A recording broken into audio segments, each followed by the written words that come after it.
ನಾನು ಧನಿಯಾ ಅಥವಾ ಕೊತ್ತಂಬರಿ ಸೊಪ್ಪು ಕೊತ್ತಂಬರಿ ಬೀಜದ ಬಗ್ಗೆ ನಾನು ಕೆಲವು ಇನ್ಫಾರ್ಮೇಷನ್ನ ಹೇಳಕ್ಕೆ ಇಷ್ಟಪಡ್ತೀನಿ.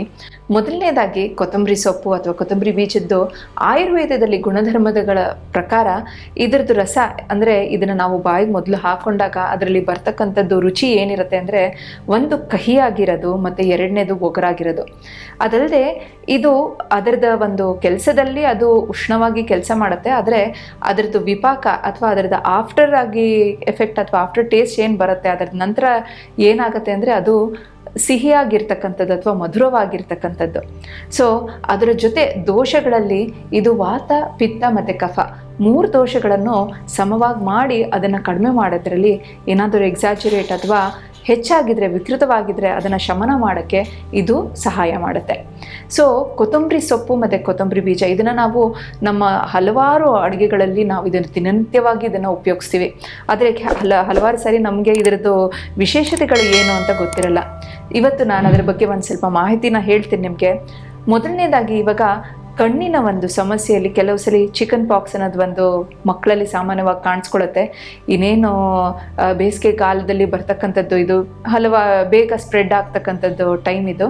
ಸೊ ಆ ಒಂದು ಸಮಯದಲ್ಲಿ ಕಣ್ಣಲ್ಲೂ ಕೂಡ ಕೆಲವು ಸಲ ಚಿಕನ್ ಪಾಕ್ಸ್ಗಳು ಕಾಣಿಸ್ಕೊಳ್ಳುತ್ತೆ. ಸೊ ಆವಾಗ ಈ ಕೊತ್ತಂಬರಿ ಸೊಪ್ಪಿನ ಒಂಚೂರು ರಸ ಅದನ್ನು ತೆಳ್ಳಗೆ ಮಾಡಿ ಅಥವಾ ಅದನ್ನು ಡೈಲ್ಯೂಟ್ ಮಾಡಿಬಿಟ್ಟು ಅದನ್ನು ಕಣ್ಣಿಗೆ ಹಾಕೋದ್ರಿಂದ ಈ ಚಿಕನ್ ಪಾಕ್ಸಿಂದ ಬಂದಿರೋ ಗುಳ್ಳೆಗಳು ಶಮನವಾಗ ಕೆಲಸ ಮಾಡುತ್ತೆ. ಅದಲ್ಲದೆ ಈ ಬಾರ್ಲಿ ಇದನ್ನು ನಾವು ಸ್ವಲ್ಪ ಮಟ್ಟಿಗೆ ಹುರ್ಕೊಂಡು ಅದ್ರ ಸ್ವಲ್ಪ ಧನಿಯಾ ಪುಡಿನೂ ಹಾಕ್ಕೊಂಡು ಅದನ್ನು ಕರ್ಚಿದ ಬಟ್ಟೆಯಲ್ಲಿ ಒಂದು ಸ್ವಲ್ಪ ಕಟ್ಟಿ ಅದರದ್ದು ಒಂದು ಅಥವಾ ಅದನ್ನು ಪೇಸ್ಟ್ ಮಾಡಿಬಿಟ್ಟು ಸುಮ್ಮನೆ ಕಣ್ಣದ ಮೇಲೆ ಕಣ್ಣು ಮುಚ್ಕೊಂಡು ಕಣ್ಣನ್ನು ಮುಚ್ಚಿ ಅದ್ರ ಮೇಲೆ ಹಾಕೊಳ್ಳೋದ್ರಿಂದ ಈ ಒಂದು ಸಮಸ್ಯೆ ಕೂಡ ಕಡಿಮೆ ಆಗುತ್ತೆ. ಎರಡನೇದು, ಇವಾಗ ಇದನ್ನು ಸೌಗಂಧಿಕ ಅಥವಾ ದುರ್ಗಂಧದ ಒಂದು ಸಮಸ್ಯೆ ಇದ್ದರೆ ಅದನ್ನು ಕಡಿಮೆ ಮಾಡೋಕ್ಕೆ ಕೊತ್ತಂಬರಿ ಸೊಪ್ಪು ಮತ್ತು ಕೊತ್ತಂಬರಿ ಬೀಜ ಎರಡನ್ನೂ ಕೂಡ ಉಪಯೋಗಿಸ್ತೀವಿ. ಇವಾಗ ಹಲವಾರು ಬಾರಿ ಬಾಯಿನ ಒಂದು ಸಮಸ್ಯೆಯಿಂದ, ಹಲ್ಲಿನ ಒಂದು ಒಸಡಿಂದ ಸಮಸ್ಯೆ ಆಗಿರ್ಬೋದು, ಹಲ್ಲಿನ ಒಂದು ಇನ್ಫೆಕ್ಷನ್ಗಳಿಂದ ಬಾಯಿನ ಒಂದು ವಾಸನೆ ಬರೋದಾಗಿರ್ಬೋದು, ಅಥವಾ ಇಂಡೈಜೆಷನ್ ಸಮಸ್ಯೆ, ಡೈಜೆಷನ್ ಕರೆಕ್ಟಾಗಿ ಆಗಿಲ್ಲ ಅವಾಗಲೂ ಕೂಡ ಬಾಯಿ ವಾಸನೆ ಕಾಣಿಸ್ಕೊಳುತ್ತೆ. ಸೊ ಅದನ್ನು ಕಡಿಮೆ ಮಾಡೋಕ್ಕೆ ಕೊತ್ತಂಬರಿ ಸೊಪ್ಪು ಅದನ್ನು ಒಂದು 5-6 ಎಲೆಯನ್ನು ಡೈಲಿ ಒಂದು ಚೂ ಮಾಡೋದ್ರಿಂದ ಈ ಸಮಸ್ಯೆ ಕಡಿಮೆ ಆಗುತ್ತೆ. ಅದಲ್ಲದೆ ಗಂಟ್ಲಿನ ಒಂದು ಸಮಸ್ಯೆ, ಗಂಟ್ಲಿನ ನೋವು, ಇವಾಗ ಶೀತದ ವಾತಾವರಣದಲ್ಲಿ ಓಡಾಡಿ ಬಂದರೆ ಗಂಟ್ಲು ಕೂತ್ಕೊಳ್ಳೋದು ಅಥವಾ ಅವ್ರಿಗೆ ಅವ್ರ ಆ್ಯಕ್ಟಿವಿಟೀಸ್ ಮಾಡೋದ್ರಿಂದ ಒಂದು ಯಾವಾಗಲೂ ಗಂಟ್ಲಿನ ಒಂದು ಸಮಸ್ಯೆ ಇರೋರಿಗೆ ಅದರದ್ದು ಕಷಾಯ ಆಗಲಿ ಅಥವಾ 5-6 ಬೀಜವನ್ನು ಚೆನ್ನಾಗಿ ಅದನ್ನು ಕಚ್ಚಿ ಅದನ್ನು ರಸ ಕುಡಿಯೋದ್ರಿಂದ ಈ ಗಂಟ್ಲಿನ ಒಂದು ಸಮಸ್ಯೆಗಳು ಕೂಡ ಕಮ್ಮಿ ಆಗುತ್ತೆ. ಅದಲ್ಲದೆ ಇವಾಗ ತಲೆನೋವುಗಳು ಬರೋದು, ಕೆಲವರಿಗೆ ಪಿತ್ತದ ದೋಷದ ತಲೆನೋವುಗಳು ಕಾಣಿಸ್ಕೊಳುತ್ತೆ. ಅದರಲ್ಲಿ ಅವ್ರಿಗೆ ತುಂಬ ದಿನನಿತ್ಯವಾಗಿ ಅದು ಬಿಸಿಲಿಗೆ ಹೋದರೆ ಜಾಸ್ತಿ ಹೋದರೆ ಬರುತ್ತೆ, ಅಥವಾ ಊಟ ಸಮಯದಲ್ಲಿ ಕರೆಕ್ಟಾಗಿ ಮಾಡಿಲ್ಲ ಅಂದರೂ ಕೂಡ ತಲೆನೋವುಗಳು ಬರುತ್ತೆ. ಮೆಟಬಾಲಿಸಮ್ ಇಶ್ಯೂಸ್ ಕೂಡ ಇರುತ್ತೆ.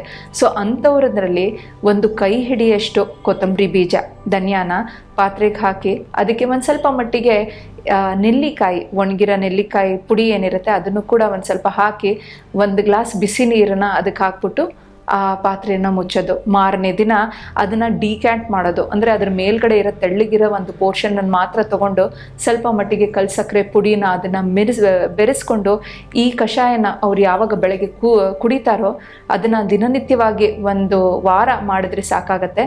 ಇದನ್ನು ಮಾಡೋದ್ರಿಂದ ಈ ತಲೆನೋವಿನ ಒಂದು ಇಶ್ಯೂಸ್ ಏನಿದೆ, ಪಿತ್ತದಿಂದ ಬಂದಿರೋ ತಲೆನೋವು, ಅದು ಕಡಿಮೆ ಆಗೋಕ್ಕೆ ಹೆಲ್ಪ್ ಆಗುತ್ತೆ. ಅದಲ್ಲದೆ ಡೈಜೆಷನಲ್ಲೂ ಕೂಡ ಇದು ಸಾಕಷ್ಟು ಮಟ್ಟಿಗೆ ಗ್ಯಾಸ್ಟ್ರಿಕ್ ಜ್ಯೂಸಸ್ನ ನಿಯಂತ್ರಣ ಮಾಡೋಕ್ಕೂ ಕೂಡ ಹೆಲ್ಪ್ ಆಗುತ್ತೆ.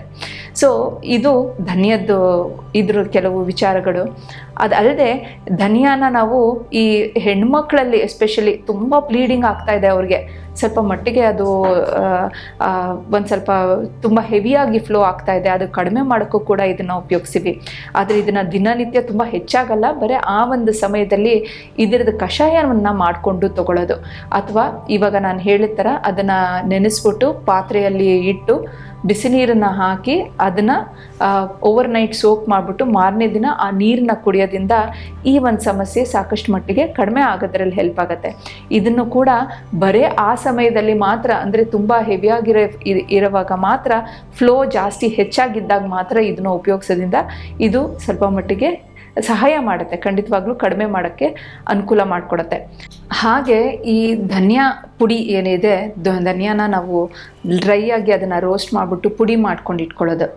ಇದನ್ನು ಹೆಣ್ಮಕ್ಳು ಅಥವಾ ಗಂಡ್ಮಕ್ಳಾಗಿದ್ರು ಅವರ ಮುಖದ ಮೇಲೆ ಮೊಡಮೆಗಳು ಬಂದಿದ್ರೆ ಆ ಮೊಡಮೆಗಳಿಗೆ ಇದು ಒಂದು ಫೇಸ್ ಪ್ಯಾಕ್ ಆಗಿ ಕೂಡ ಕೆಲಸ ಮಾಡುತ್ತೆ. ಮೊಡಮೆಗಳನ್ನು ಬಾಯ್ಲ್ಸ್ ಅಥವಾ ಯಾವಾಗಲೂ ಮುಖದ ಮೇಲೆ ಬಾಯ್ಲ್ಸ್ ಆಗಿರ್ಬೋದು ಅಥವಾ ಬೆನ್ನದ ಮೇಲೆ ಆಗಿರ್ಬೋದು, ಎದೆ ಮೇಲೆ ಯಾವಾಗಲೂ ಈ ಥರ ಗುಳ್ಳೆಗಳು ಕಾಣಿಸ್ಕೊಳ್ಳೋದನ್ನು ಕಮ್ಮಿ ಮಾಡೋಕ್ಕೆ ಇದನ್ನು ನೀವು ಹೆಸರು ಕಾಳು ಹಿಟ್ಟಿನ ಒಂದು ಪೌಡ್ರ್ ಜೊತೆಗೆ ಅಥವಾ ನೀವು ಈ ಕಡಲೆ ಹಿಟ್ಟಿನ ಪುಡಿ ಜೊತೆ ಇದನ್ನು ಒಂದು ಸ್ವಲ್ಪ ಮಟ್ಟಿಗೆ ಧನಿಯಾ ಪೌಡ್ರನ್ನ ಮಿಕ್ಸ್ ಮಾಡಿಬಿಟ್ಟು ಇದನ್ನು ಹಚ್ಚೋದ್ರಿಂದ ಕೂಡ ಆ ಒಂದು ಸಮಸ್ಯೆ ಕಮ್ಮಿ ಆಗುತ್ತೆ. ಅದರಲ್ಲೇ ಇದನ್ನು ಮಾಡ್ಕೊಳ್ಳೋವಾಗ ನೀವು ಸರಿಯಾಗಿ ಅದನ್ನು ಫಿಲ್ಟರ್ ಮಾಡಿಕೊಂಡು ಉಪಯೋಗಿಸ್ಕೋಬೇಕು. ಹಾಗೆ ಇವಾಗಲೇ ಹೇಳ್ತಿದ್ದೆ ನಾನು, ತುಂಬ ಪಿತ್ತದ ಒಂದು ಸಮಸ್ಯೆಗಳಿದ್ದಾಗ ಇದ್ರದ್ದು ಕಷಾಯ ಅಥವಾ ಇದು ನೆನೆಸಿರೋ ನೀರನ್ನು ಕುಡಿಯೋದ್ರಿಂದ ಈ ಒಂದು ಸಮಸ್ಯೆ ಕೂಡ ಕಡಿಮೆ ಆಗುತ್ತೆ.